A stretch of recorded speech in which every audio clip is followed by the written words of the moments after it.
to see you. I needed a break. I was doing some real life stuff, some real life paperwork stuff. So I needed a break and thought I would come here for our next topic of conversation, which I think is going to dovetail nicely. Hey guys, nice to see you coming into the chat.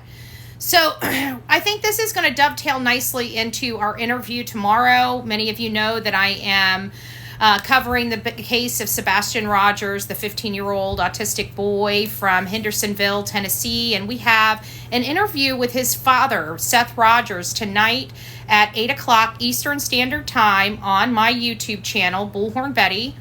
And I'm really excited about this interview. I really want to make sure it is staying Sebastian focused and trying to, learn a little more about Sebastian. A lot of people in my chat have been discussing, possibilities of what could have happened to Sebastian as well as myself, right? We've all been kind of discussing this. And a lot of us have a lot of different thoughts and theories and perspectives on the information that we know to be true. One thing that came to my attention recently was this possible head injury. And while I didn't say any, didn't hear it specifically from Seth, I've never spoke to Seth. I've been able to say a few words to Seth on his way to his son's vigil, the last vigil they had with the motorcade. And I was able just to tell him, I'm really sorry for everything you're going through. I'm your family, your son, everybody's in my prayers. It was about the gist of what I was able to say to him. I haven't really spoken to him, so I haven't been able to ask him any questions related to Sebastian's head. And a lot of people have said that, there's something going on. And I was thinking, was this a childhood injury? Was this, that, the other? And then, people were explaining. I know he had like the chromosome deletion syndrome.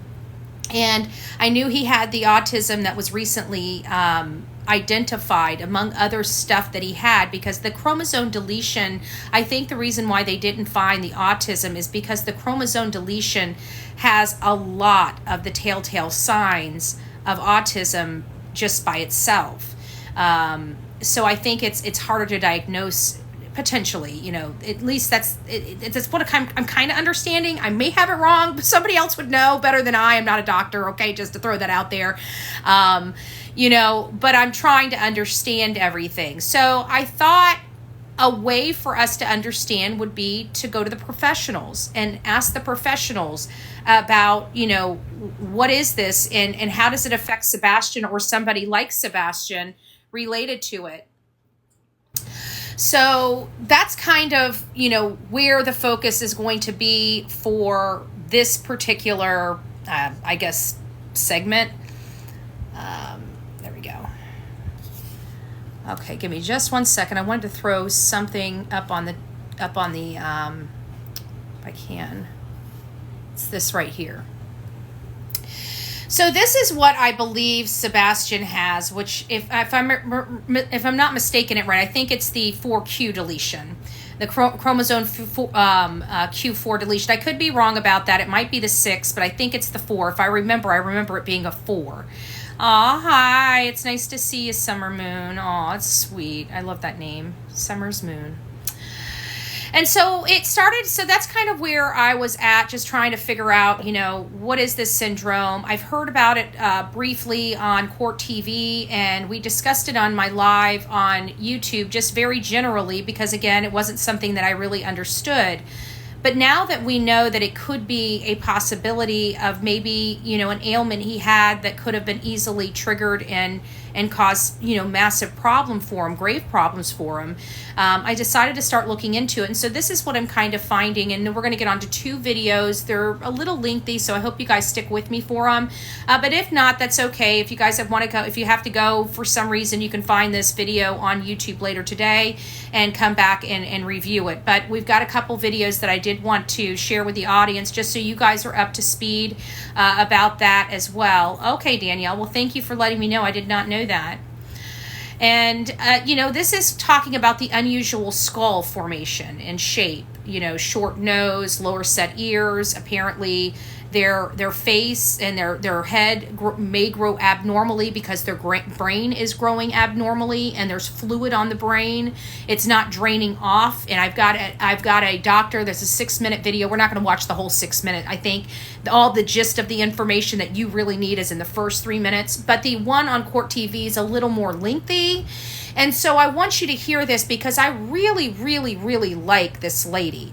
So I'm going to turn my background off. I'm going to turn this around onto the computer if I can get it to sit right. So you're just going to have to bear with me just ever so slightly while I adjust the camera so you guys have a good viewing experience.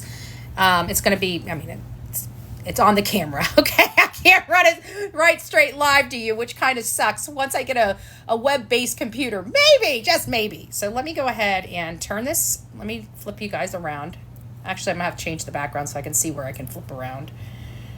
Okay, flip camera. There we go. Now we'll take this off. There we go. Maybe I should probably... Actually, you know what? Let me put that back on. I don't want you to see my court paperwork. It was just popping down there right up under that little thing. Okay, there we go. That'll work. Now I can flip you guys around. Okay. So I wanted you guys to watch this. It's just going to be a few minutes, but I think this really kind of helps you understand. This is the first one that I kind of understood about this whole chromosome deletion program or deletion syndrome. Neuropsychologist, associate professor at Pepperdine University, and author of The New Rules of Attachment. Dr. Judy Ho is with us. Thank you so much. Dr. Judy Ho, let me ask you this. 6Q... I don't know if you guys recognize that man there. You guys recognize him? No, I don't think anybody recognizes him. That's Pascal. I actually did. I've heard about him, but I never really watched him. And like his commentary. 227, what is that? What does that mean? And how could that impact a child and then a 15-year-old teenager and someone who's been a child of a divorce? Well, Vinny, 6q27 deletion syndrome is a genetic condition. It's very rare, and it's caused by the deletion of a small piece of chromosome 6.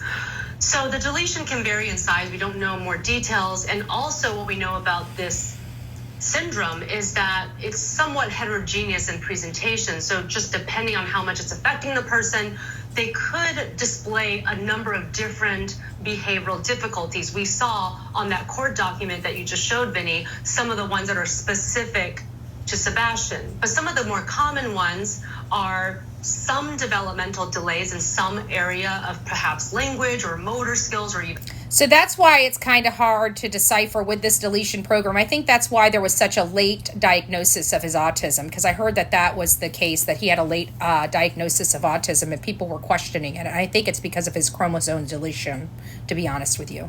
Even social skills. Sometimes these individuals have a mild intellectual disability and some cognitive issues.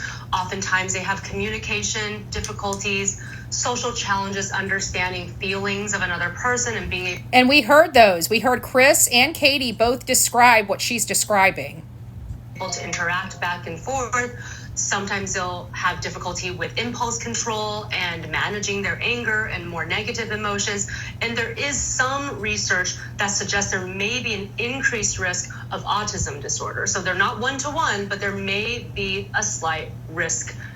So he had the slight risk. That's what they found. So he's in that slight risk category, just FYI. Amplified based on this particular deletion syndrome. Now, also in these documents, they describe a specific incident. And again, this is from... And I want you guys to know that this is from 2016, okay? This is years ago. This is when they were going through their divorce. There was a lot of mudslinging, as many divorces are. So I just, I want people to understand that their house, their lifestyle, and everything has settled down since 2016, where they were working together like a well-oiled machine.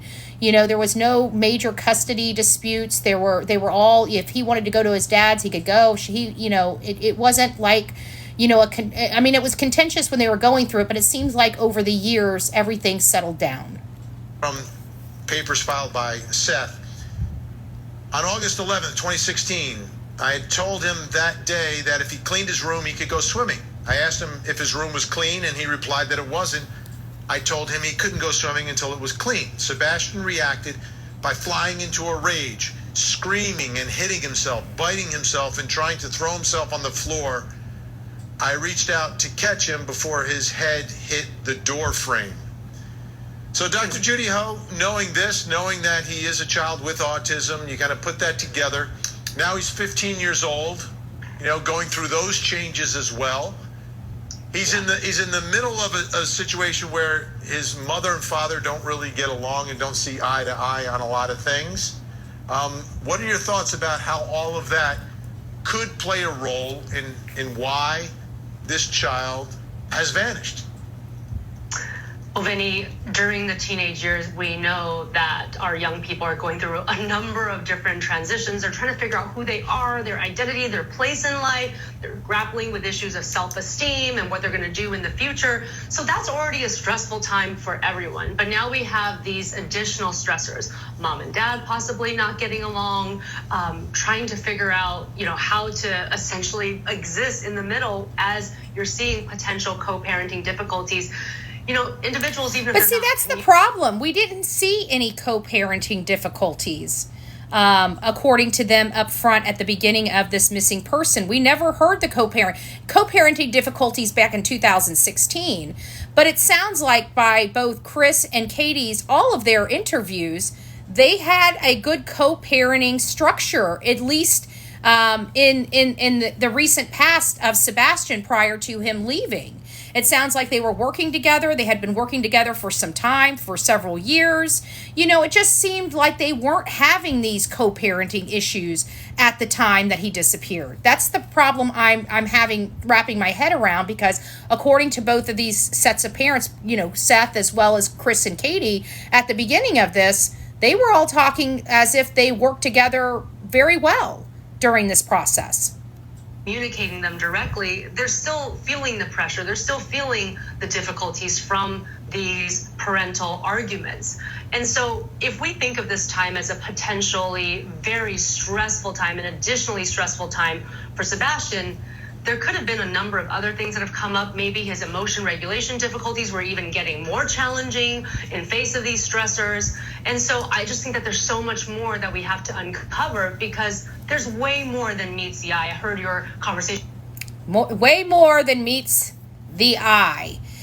Now, I will say this. Let me put something a little more pleasing, appetizing on there. Let me flip this camera around. Give me just a second. I'm still learning how to do it. Oh, and everybody, and this was, this particular video was done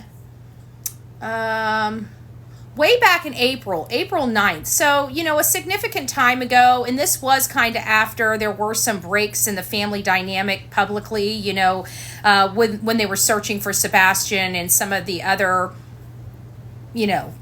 chaos that was ensuing in the case at that time between Chris and Seth and of course the United Cajun Navy. I mean, there was a lot to unpack when it comes to this. It was really, really, really bad. But, again, this is a professional saying we need more information here. This is what we know to be true, but she goes through a multitude of different degrees of certain things. This could affect this could affect this could affect this. So we don't really still know how it would affect Sebastian specifically, right? Because everybody is different. That's the one thing I'm learning throughout this entire process, and I'm driving it home for my audience, is that autistic children vary in degrees, and those degrees even vary even further. And it's very specific, but the one thing that seems to be noted is the structure and the fact that they need to have a consistent routine in order to thrive the best. So those are the things that are being driven home to me by the parents with autistic children. And so that's what I'm driving home to my audience, because that's what's being instilled to me by the people that are dealing with this, firsthand. So, do I know this for a fact? No, but there's been an overwhelming number of people that have reached out to me that say almost the identical thing when it comes to this. So, if I have to, gauge it on that alone, then yes, I would say that it has to be fairly accurate with this many people. I mean, I'm talking about hundreds of parents have reached out to me. Hundreds, okay? Hundreds at this point. So I've got a clear understanding about that. Now this one's a little more, I love the doctor and I like how he explains it, guys. So you're just going to have to deal with a boring school lesson because he reminds me of a teacher. He probably is. He's probably a professor. We're going back to school, folks, okay? We're going back to school. I know. And you're going to be graded on the pop quiz after this, so you need to pay attention, okay? I'm just saying. All right, let's give this a whirl. I got to tell you, I like the information. I do, but, I can see why some people might that off. Okay, there we go. You got to see the, let me see if I can push, can I put that up larger? There we go. Let me pull it back just a little bit. I want you to focus on this. This is the most important right here. Ben Wharf. I'm a pediatric neurosurgeon here at Children's Hospital, where I'm the director of neonatal and congenital anomalies neurosurgery. I'm here to talk to you today about hydrocephalus. He does talk like a doctor. Like I said, I feel like he's a teacher. It's good information, so don't snooze on me, guys. If I start seeing snory hands or snory faces and emojis in there, I'm going to beat you guys. You guys are going to go into timeout, and you're not getting your treat tonight. Hydrocephalus is a common condition. In fact, it's the most common condition that we treat in pediatric neurosurgery. This is a normal brain. Inside the brain are these spaces that we call ventricles. Inside the ventricles is a tissue called choroid plexus that pumps out cerebrospinal fluid. It's like water that has a little sugar and salt in it, you might say.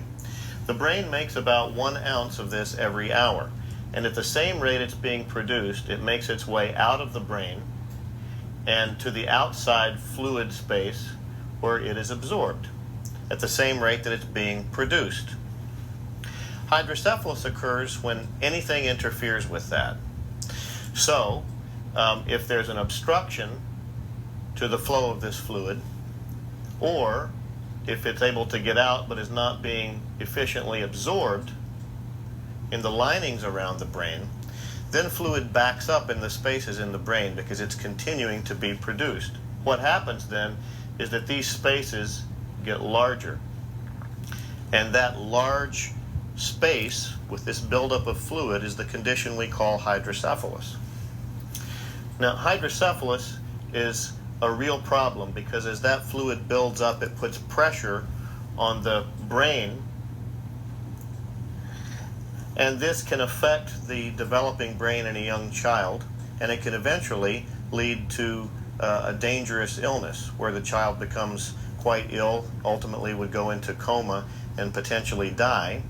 Or in a young infant, the head grows very fast, much faster than normal, and the child gets a large head and their development is affected adversely because of this buildup of pressure inside the brain.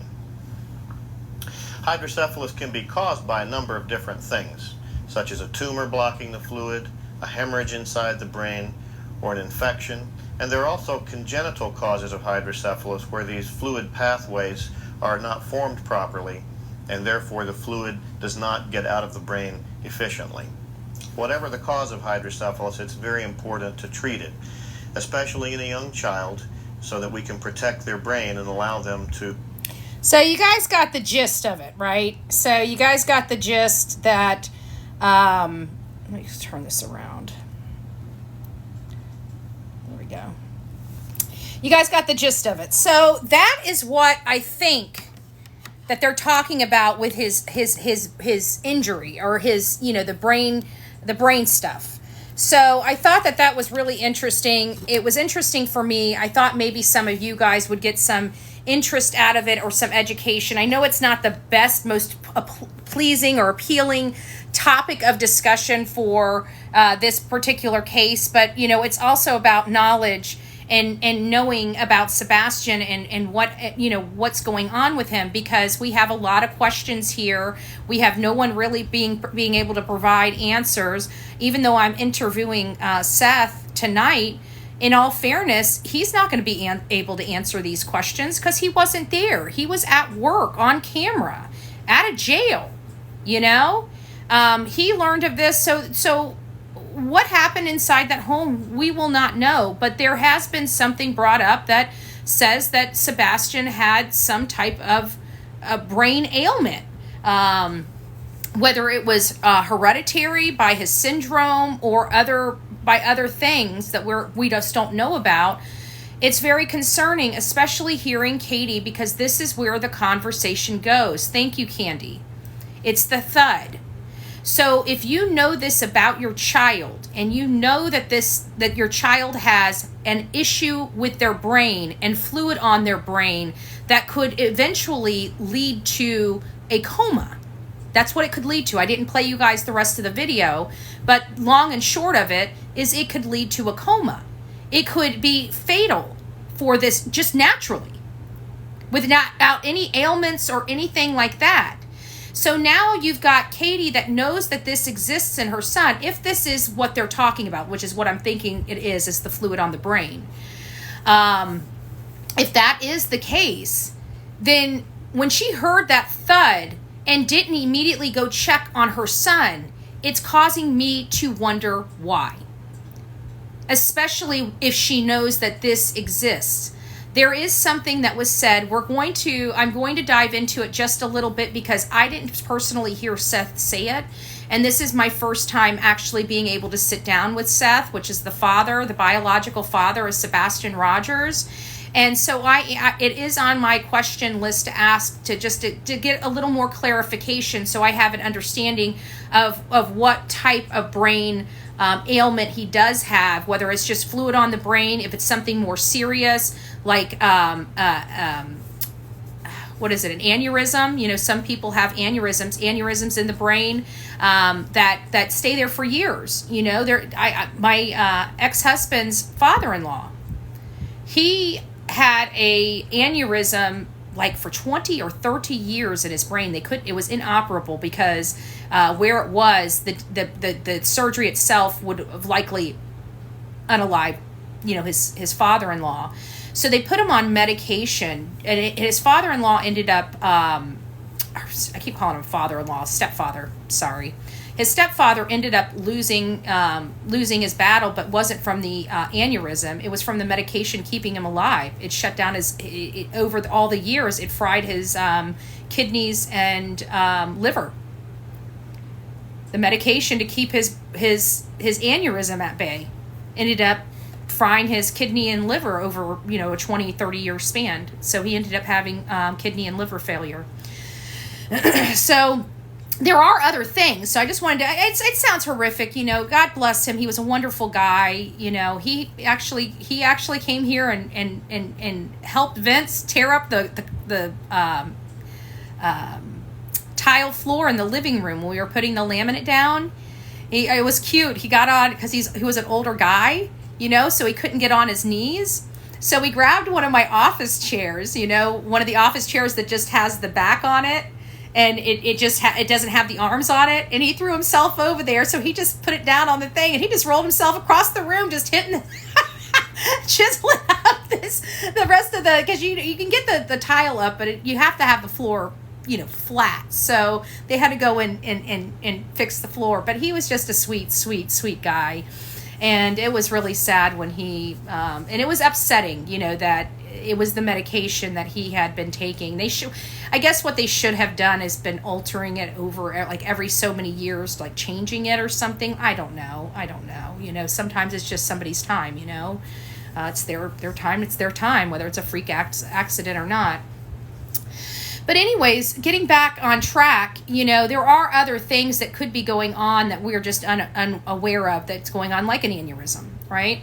But I think for whatever reason, this kind of bodes in line with, and Jenna here, I think she's on my YouTube channel, is the one that sent me this particular clip, which really did break it down for us, you know.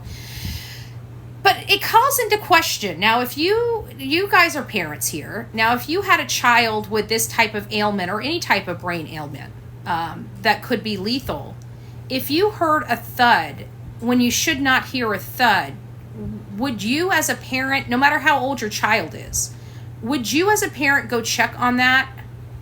Or would you just holler in?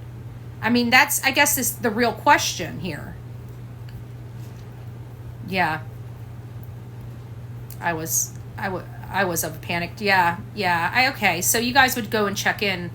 So that's where this conversation was leading, is because everybody was like, you know, the thud, you know, normally you hear a thud and it's a teenage boy, you're thinking they're horse playing around in the room. No big deal, right? But we're not dealing with a normal boy here. We're dealing with an autistic boy that has a lot of different medical conditions and a lot of different ailments going on with his poor little body.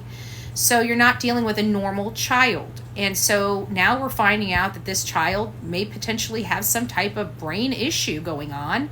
And a mom saying that she heard a thud in the middle of the night that she was concerned enough with to holler at him to check on him, but not concerned enough with the sound to go look. And then we couple that with knowing a known brain ailment. It, as a mom of 2 children with brain ailments, 1,000%. Okay, so there you go. You know, there's no ifs, ands, or buts about it. It sounds like she should have gotten up and gotten in there. But you know what? In all fairness, I don't believe the thud exists, right? I don't believe the thud exists. Why don't I believe the thud exists? Because it was never there. The thud was never there. The thud was incorporated like back at Chronicles of Olivia. Like that, her interview was like what? The 18th, the 20th? Hold on, I'll tell you exactly when it was. Give me just a second.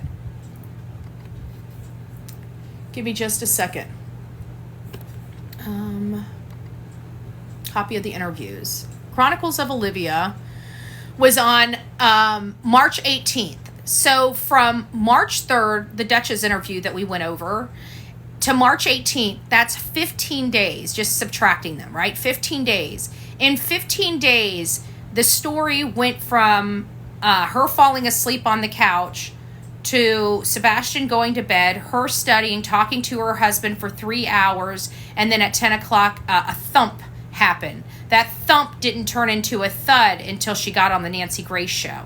So, you know, I just kind of don't believe that thud ever existed. And if we apply what Steve Johnson said to Chris McDonough on the interview room, then we would go back to the original interview, the most recent interview, or the oldest interview, the very first interview that they did, to find out the most information, because that would be the most untainted, not untainted, the most untainted and uncontaminated statement. And so we went to Duchess, and wow, what a difference. All I can tell you is go to Duchess, watch the March 3rd interview, and then go to Chronicles of Olivia and watch the March 18th interview. And if your mouth is not wide open and dropped to the floor, because there's so specific differences, that it is absolutely 100%, there's no way you can say that these parents are not being dishonest. And that's what I have. They're so wildly different that there's no way you can say these parents aren't being dishonest.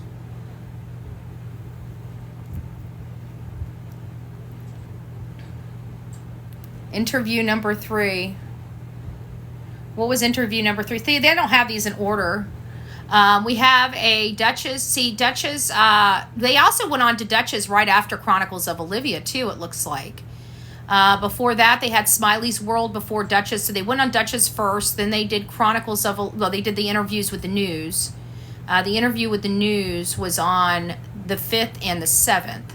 So it looks like it went Duchess, Channel 4, Channel 17. then Chronicles, then Smiley's, and then back to Dutch's. And then all the other interviews. Oh, and then there was a T-Rev one. That might have been Seth at 3:31. Oh, and the Nancy Grace. So looks like they did 2. So they did Smiley's World and Nancy Grace on the same day. Oh, that was Seth. That was Seth. Seth did 3:20 on Nancy Grace. And KP and CP did theirs on the 25th, 5 days after that.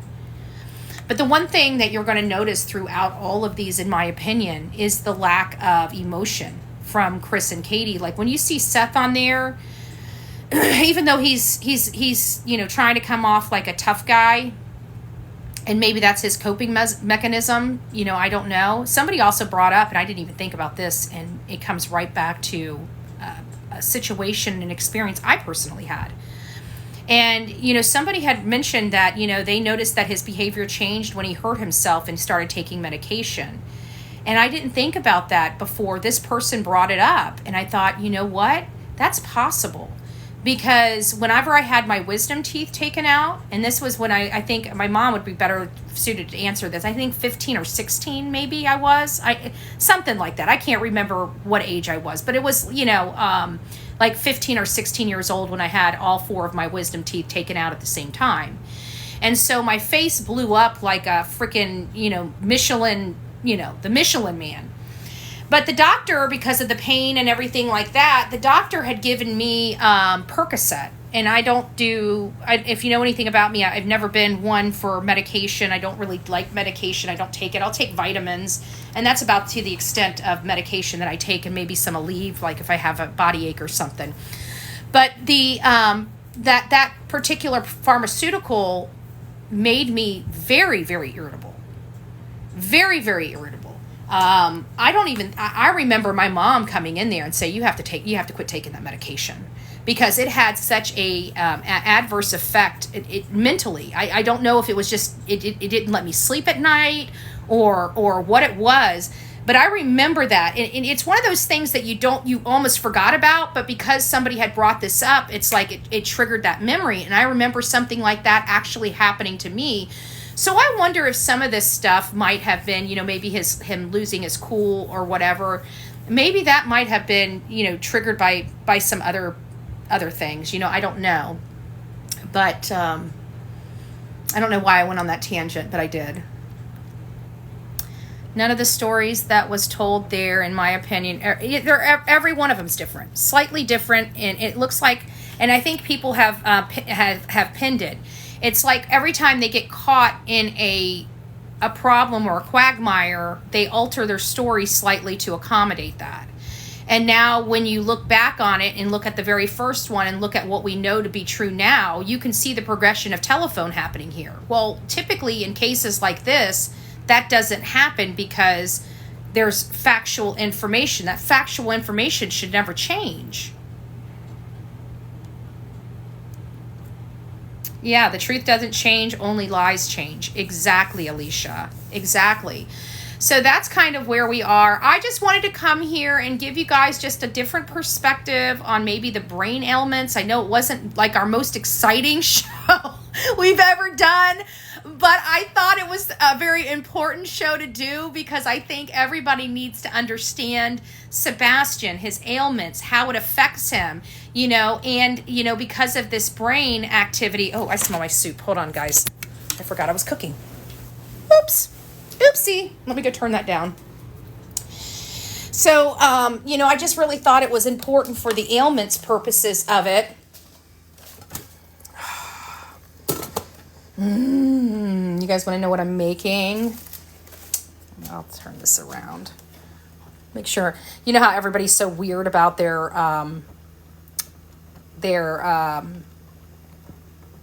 stoves and stuff? I don't care. So, did I turn that? Guys, I can't turn it around for you. Hold on. Did I do it?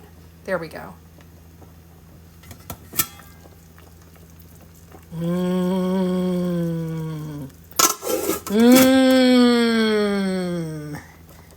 Isn't that good?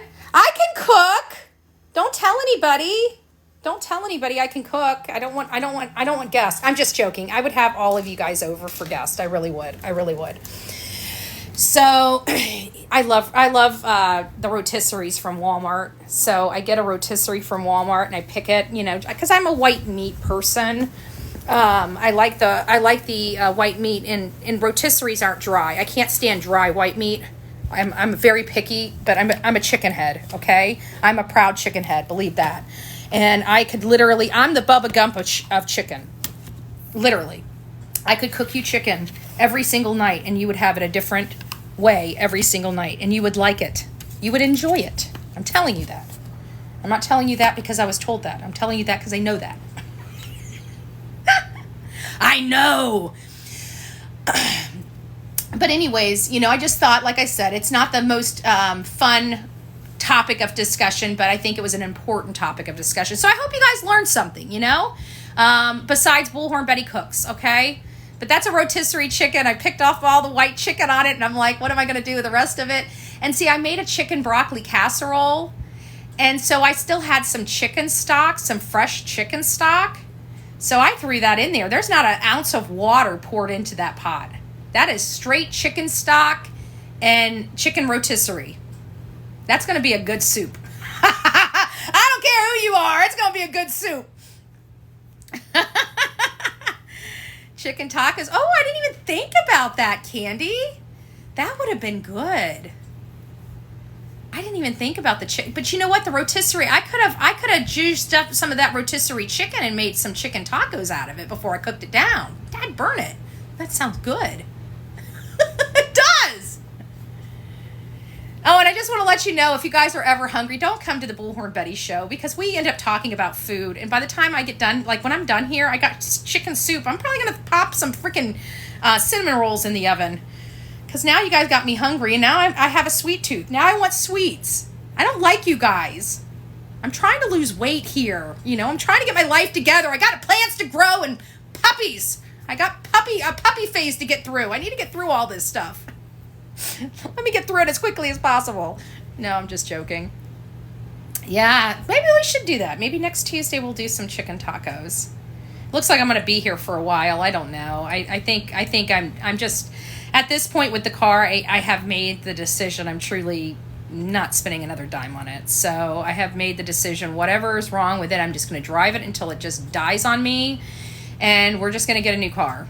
I don't want to spend any more money on this. I've already spent $4,000. That car is not worth $4,000. I'm sorry, it's just not. I've got 200,000 miles on it, And so I don't know where it's going to go or who it's going to go to, but it's going to go to somebody. It's got $4,000 worth of work. They can do the rest of the work on it. I'm done with it. I'm ready.